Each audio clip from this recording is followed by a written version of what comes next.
नमस्कार, मी सचिन मोरे आणि आपण पाहताय मावळ परिसर न्यूज. मित्रांनो, मावळ विधानसभा निवडणुका सुरू झालेल्या आहेत, प्रचारही सुरू झालेले आहेत आणि अंतिम टप्प्यात येऊन ठेपलेले आहेत. 20 तारखेला मतदान या ठिकाणी मावळ तालुक्यामध्ये होणार आहे.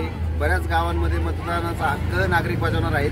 आता आपण इंदुरी या ठिकाणी आपण आलेलो आहोत. माझ्या पाठीमागे काही महिला आहेत, त्यांच्याशी आपण आता गप्पा मारणार आहोत. त्यांना विचारणार आहोत त्यांच्या मनातील नक्की आमदार कोणता आहे. मी सौ नीलम विशाल पानसरे.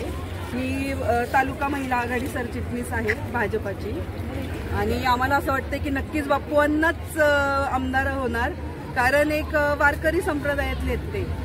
आणि आपण पाहतो आता मागच्या जे आमदार आहेत त्यांनी भरपूर आश्वासने दिलेत, आम्ही विकास केला, आम्ही हे केलं. तुम्हाला 5 वर्षात का नाही आठवलं काय की आता भाऊबीज आहे, भाऊबीज तुम्ही 4.5 वर्षांनीच का केली, रक्षाबंधन तुम्ही 4.5 वर्षांनीच का केलं, तुम्ही साडी वाटप आत्ताच का केली, त्यावेळेस तुम्हाला का नाही आठवलं की माझी लाडकी बहीण आहे, हे मावळत तुम्हाला त्यावेळेस का नाही आठवलं.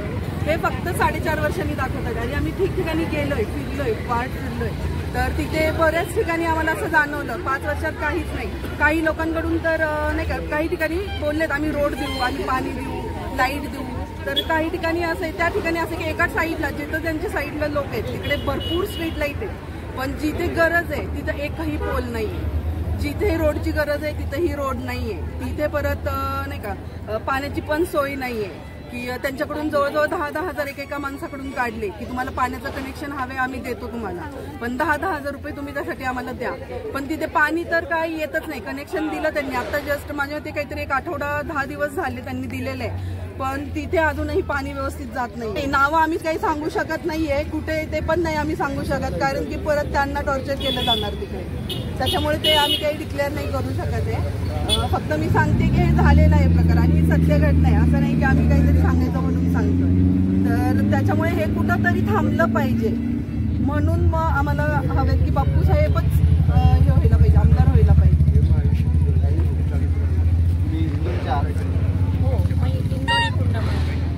आपल्या या इंदुरी परिसरामध्ये आतापर्यंत काय काय विकास झाला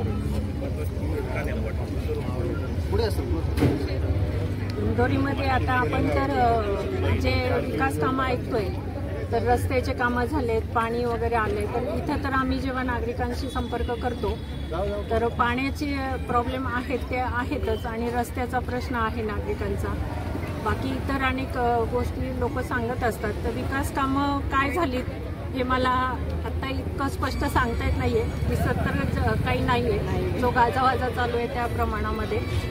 तर आपण आता बापू अण्णा भेगडे यांच्या रॅलीनिमित्त सगळेजण उपस्थित आहोत. काय काय तयारी केली तुम्ही आता बापू अण्णांसाठी? आज ते अपक्ष म्हणून उभे असले तरी सर्व पक्षीय त्यांच्या पाठीशी आहेत. मी माझे आमदार दिगंबरदादा भेगडे यांची सून आहे आणि आम्ही भाजप म्हणून प्रचार करत आहोत बापू अण्णांचा. तर आम्ही प्रत्येक महिलेशी घरोघरी जाऊन सगळ्या नागरिकांशी संपर्क साधला. तालुक्यामध्ये इतर ठिकाणी फिरलो, हे तर आमचं गावच आहे. इथे प्रत्येक ठिकाणी घरोघरी संपर्क साधलेला आहे.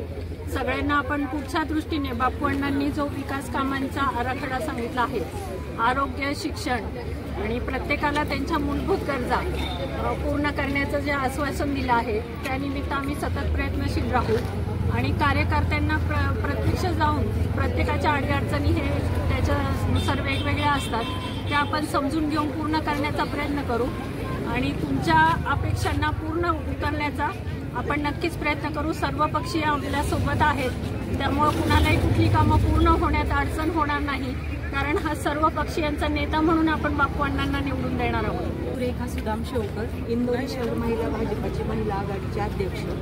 तर मला खात्री आहे की बापू अण्णाच हे नक्की आमदार म्हणून निवडून येतील. सर्व पक्षीय नेते सर्वजण आता या ठिकाणी एकत्र आलेले आहेत.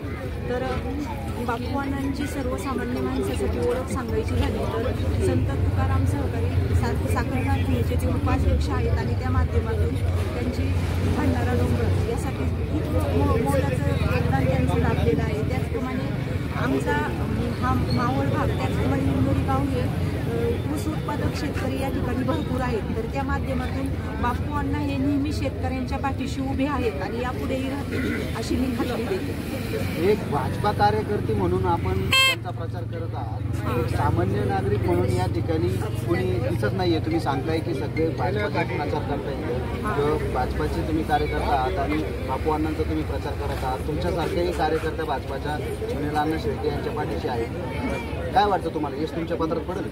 हो, आणि नक्कीच पडेल. आणि मला नाही वाटत की कोणी निष्ठावंत त्यांच्या पाठीशी असेल म्हणून. जे आहेत ते सगळे आमच्या सोबतच आहेत आणि जरी असतील तर ते काहीतरी चुकीच्या अफवा गावामध्ये पसरवत आहेत. त्याचं एक उदाहरण सांगायचं झालं तर आम्हाला त्यांच्या ऑफिसमधून असे फोन येतात की जर घड्याला मतदान केलं नाही तर लाडकी बहीण योजना ही बंद, तुम्हाला त्याचे पैसे मिळणार नाही. तर मला या माध्यमातून असं सांगायचं आहे की लाडकी बहीण योजना ही खरं तर महायुतीची आहे, केंद्र सरकारची आहे. तर अशा चुकीच्या अफवा पसरवल्या जात आहेत. त्याच्यामुळे महिला भगिनींचं कसं आहे, काहींना पूर्ण काही गोष्टी माहिती नाही, त्यामुळे त्या दिशेने वळलेले आहेत. तर त्यांना खऱ्या काही गोष्टी नंतर कळतील. तर आम्ही त्यांना सांगण्याचा प्रयत्न करतोय प्रचाराच्या माध्यमातून की लाडकी बहीण योजना ही सर्वस्वी केंद्र सरकारची आहे. तर त्यांनी त्या गोष्टीच्या ह्याला बळी पडू नये. नक्कीच बापू अण्णा वेगळं बापू अण्णा कोण? नक्कीच बापू अण्णा. का हवेत बापू अण्णा? पुढे या. आम्हाला एक नवीन आमदार पाहिजे आमच्याकडे. का तर झालं की आपले आमदार पण त्यांना काही भाऊ नाही, पण आमच्या गावामध्ये कित्येक साऱ्या गोष्टी. आता आमचे ग्रामपंचायतीमध्ये 3 लेडीज सदस्य होते तर त्यांना राष्ट्रवादीकडे शिबिका करण्यात आली. ते आम्हाला अजिबात योग्य नेमकी कोणती राष्ट्रवादी? आता तुमच्या माझ्या बाबतीत झालेलं आहे. त्यांच्या काही जे सदस्य होते ग्रामपंचायती त्यांनी बीजेपीच्या काही कार्यकर्ता लेडीज सदस्य त्यांना शिवीगाळ केली. ते आम्हाला अगदी अयोग्य वाटते म्हणून आम्ही त्यांच्या पाठीशी उभे आहोत. आता 2 महिने होत आले असतील. 2 महिन्यापूर्वी ग्रामपंचायत सदस्य होते का ते? हो, त्या लेडीज आहेत, त्या आमच्या इंदोरीतल्याच आहेत म्हणून आम्ही त्यांच्या सपोर्टसाठी उभे आहोत. त्यांच्या सपोर्टसाठी तुम्ही बापू अण्णांना मतदान करणार? नक्की बापू अण्णा निवडून येतील, खात्री आहे? येतील. आम्ही 100% प्रयत्न केले तर काय आता मावळ तालुक्यामध्ये महिलांचा जास्त प्रतिसाद दिसतोय सुनील अण्णा शेळकेंच्या पाठीमागे, तरी तुम्हाला असा विश्वास वाटतोय की बापू अण्णा येतील? सत्याच्या मागे देव उभा असतो, नक्कीच आमच्या मागे देव उभा.